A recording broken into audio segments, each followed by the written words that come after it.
শুভ সন্ধ্যা। সান্ধ্যকালীন কথামৃত অনুধ্যানে মায়ের গৃহমন্দিরে তার সকল ভক্ত সন্তানদের স্বাগত জানাই। বড়দেরকে জানাই আমার ভক্তিপূর্ণ প্রণাম, প্রাণভরা ভালোবাসা। ছোটদেরকে জানাই প্রাণের ভালোবাসা, আন্তরিক শুভেচ্ছা।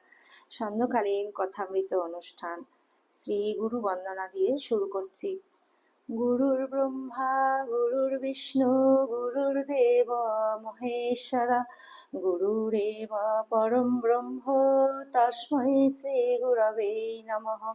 অখণ্ডমণ্ডলাকারं ব্যক্तं येन চরাচরं তৎপদं দর্শিतं येन তস্मै শ্রী গুরবে নমঃ। অজ্ঞানতিমিরান্ধস্য জ্ঞানাঞ্জনশলাকয়া চক্ষুরুন্মিলিतं येन তস্मै শ্রী গুরবে নমঃ। ব্রহ্মানন্দं পরমসুখদं কেবलं জ্ঞানমূর্তিं দ্বন্দ্বাতীतं গগনসদৃশं তত্ত্বমস্যাদিলক্ষ্যम्।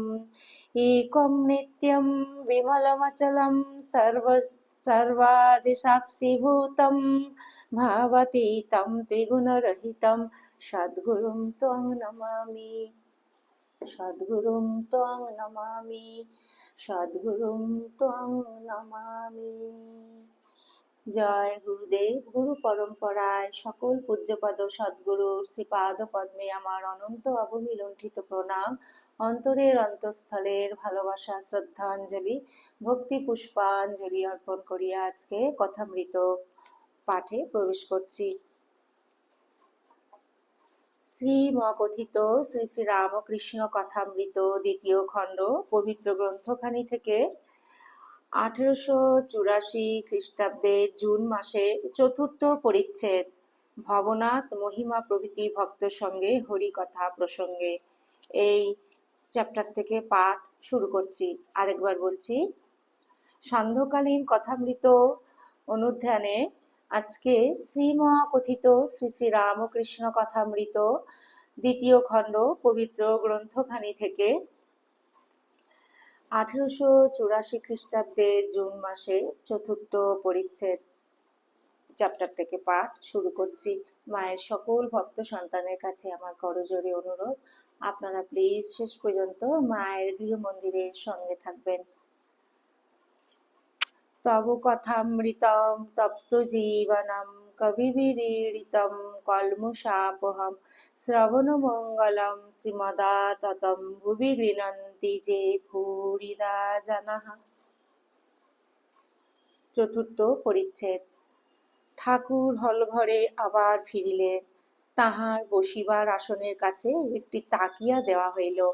ঠাকুর বসিবার সময় ওম তৎসৎ এই মন্ত্র উচ্চারণ করিয়া তাকিয়া স্পর্শ করিলেন। বিষয় লোকেরা এই বাগানে আসা যাওয়া করে ও এই সকল তাকিয়া ব্যবহার করে, এই জন্য বুঝি ঠাকুর ওই মন্ত্র উচ্চারণ করিয়া উপাধানটি শুদ্ধ করিয়া লইলেন। ভবনাথ মাস্টার প্রভৃতির কাছে বসিলেন। বেলা অনেক হইয়াছে, এখনো খাওয়া দাওয়ার আয়োজন হয় নাই।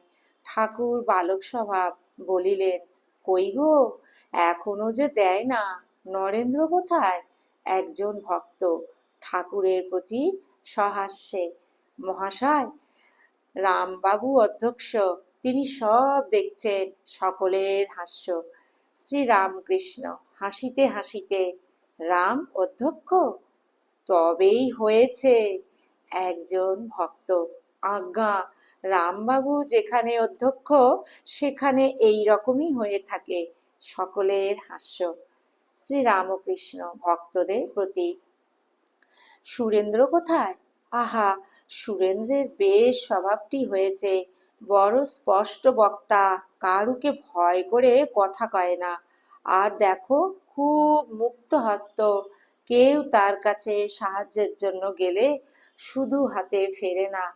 মাস্টারের প্রতি, তুমি ভগবান দাসের কাছে গিয়েছিলে, কিরকম দেখলে?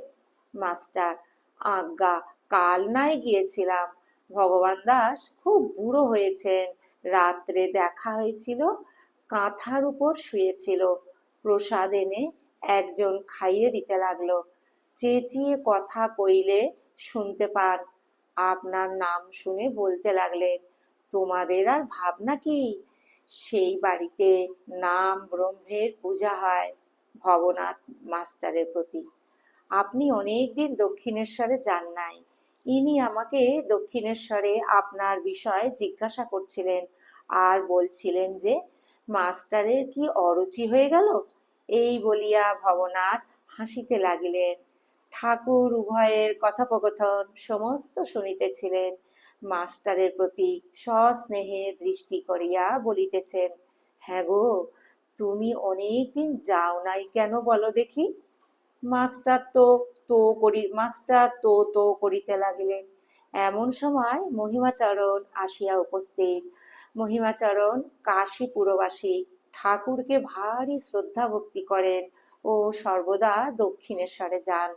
ব্রাহ্মণ সন্তান, কিছু পৈতৃক বিষয় আছে, স্বাধীনভাবে থাকেন, কাহারও চাকরি করেন না, সর্বদা শাস্ত্রালোচনা ও ঈশ্বর চিন্তা করেন। কিছু পাণ্ডিত্যও আছে, ইংরেজি সংস্কৃত অনেক গ্রন্থ পড়িয়াছেন। শ্রীরামকৃষ্ণ সহাস্যে মহিমার প্রতি, এ কি, এখানে জাহাজ এসে উপস্থিত? সকলের হাস্য। এমন জায়গায় ডিঙি টিঙি আসতে পারে, এই যে একেবারে জাহাজ। সকলের হাস্য। তবে একটা কথা আছে, এটা আষাঢ় মাস। সকলের হাস্য। মহিমাচরণের সঙ্গে অনেক কথাবার্তা হইতেছে। শ্রীরামকৃষ্ণ মহিমার প্রতি, আচ্ছা, লোককে খাওয়ানো একরকম, তাঁরই সেবা করা কি বলো? শ্রীরামকৃষ্ণ মহিমার প্রতি, আচ্ছা, লোককে খাওয়ানো একরকম, তাঁরই সেবা করা কি বলো? সব জীবের ভিতরে তিনি অগ্নিরূপে রয়েছেন। খাওয়ানো কিনা, তাঁকে আহুতি দেওয়া। কিন্তু তা বলে অসৎ লোককে খাওয়াতে নাই। এমন লোক যারা ব্যভিচারাদি মহাপাতক করেছে, ঘোর বিষয়াসক্ত লোক, এরা যেখানে বসে খায় সে জায়গায় 7 হাত মাটি অপবিত্র হয়। হৃদে শিওরে একবার লোক খাইয়েছিল, তাদের মধ্যে অনেকেই খারাপ লোক। আমি বললুম, দেখ হৃদে, ওদের যদি তুই খাওয়াস তবে এই তোর বাড়ি থেকে চলল। মহিমার প্রতি, আচ্ছা, আমি শুনেছি তুমি আগে লোকেদের খুব খাওয়াতে, এখন বুঝি খরচা বেড়ে গেছে? সকলের হাস্য। ওম নিরঞ্জনম নিত্যম অনন্তরূপম ভক্ত্যানুকম্পাধৃত বিগ্রহম বৈ ঈশাবতারম পরমেশমিড্ডম ত্বং রামকৃষ্ণম শিরসা নমামহ। ওম শান্তি শান্তি শান্তি।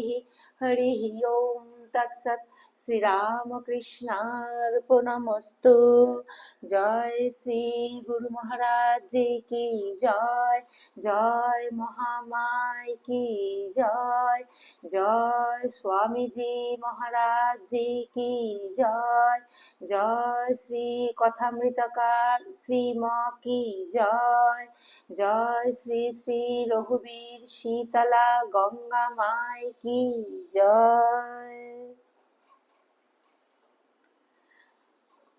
পবিত্র সন্ধ্যায় শ্রীমকথিত শ্রী শ্রী রামকৃষ্ণ কথামৃত আজ এই পর্যন্ত। ঠাকুরের শ্রীপাদ পদ্মে জানাই আমাদের অনন্ত অববিলুণ্ঠিত প্রণাম, অন্তরের অন্তঃস্থলের ভালোবাসা, শ্রদ্ধাঞ্জলি, ভক্তি পুষ্পাঞ্জলি নিবেদন করিলাম। আপনারা সকলে ঠাকুরের অসীম কৃপায় খুব ভালো থাকবেন, সুস্থ থাকবেন এবং আনন্দে থাকবেন। আপনাদের সকলের সর্বাঙ্গীন মঙ্গল প্রার্থনা করে এই পবিত্র সন্ধ্যায় ব্যাকুল প্রার্থনাটি ঠাকুরের শ্রীপাদ পদ্মে নিবেদন করিলাম। আজকে ভিডিওটি এখানেই পরিসমাপ্তি করছি। অন্য আরেকটি নতুন ভিডিও নিয়ে আপনাদের সামনে উপস্থিত হব। ততক্ষণ পর্যন্ত আসুন আমরা মনটিকে যেন ঠাকুরের শ্রীপাদ পদ্মেই ফেলে রাখতে পারি। ঠাকুরের অসীম কৃপা দয়া করুণা আশীর্বাদ তার সকল সন্তানদের উপর যেন অঝোর ধারায় বর্ষিত হোক। তার সকল সন্তানদের নিজ নিজ সাধন জীবন ঠাকুর যেন সেটি সদা সর্বদা সর্বত্র রক্ষা করেন। ঠাকুরের শ্রীপাদ পদ্মে এই পবিত্র সন্ধ্যায় ব্যাকুল প্রার্থনা জানিয়ে এখানেই থেকেই বিদায় নিচ্ছি। যদি আপনাদের পবিত্র সন্ধ্যায় কথামৃত অনুধ্যান যদি ভালো লেগে থাকে, তাহলে প্লিজ মায়ের গৃহমন্দির চ্যানেলটিকে সাবস্ক্রাইব করে একটি ছোট্ট লাইক দিয়ে যাবেন। গুরুদেব ঠাকুর, মা, স্বামীজি, মাস্টারমশাইয়ের শ্রীপাদ পদ্মে শুভরাত্রি জানিয়ে আপনাদের সবাইকে জানাই শুভরাত্রি। জয়তু জয়তু জয়তু শ্রী শ্রী রামকৃষ্ণ শরণাম শরণ্যে শরণাগত শরণাগত শরণাগত ঠাকুর সদা তোমার সকল সন্তানদের সহায় থাকিও প্রভু।